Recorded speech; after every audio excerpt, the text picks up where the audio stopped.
తెలుగు రాష్ట్రాల అభివృద్ధి తెలుగుదేశం ధ్యేయం. తెలంగాణలో పార్టీని పునర్నిర్మిస్తానన్న చంద్రబాబు. నేటి నుంచి అమల్లోకి ఉచిత ఇసుక విధానం. భవన నిర్మాణ కార్మికుల్లో ఆనందోత్సాహాలు. ఇవాళ విజయవాడకు తెలంగాణ ముఖ్యమంత్రి రేవంత్ రెడ్డి వైఎస్ జయంతి వేడుకలకు హాజరు. తెలుగు రాష్ట్రాలకు నేటి నుంచి 3 రోజుల పాటు వర్ష సూచన. నీట్ యూజీ పరీక్షపై నేడు సుప్రీంకోర్టులో కీలక విచారణ. కన్నుల పండువగా పూరి జగన్నాథుని రథయాత్ర.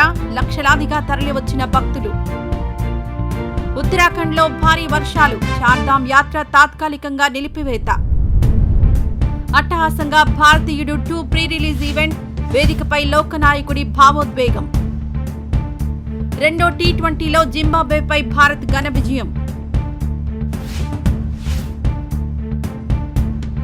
ఈ వీడియో నచ్చితే లైక్ చేయండి, షేర్ చేయండి. మరింత సమాచారం కొరకు మా ఛానల్ను సబ్స్క్రైబ్ చేయండి.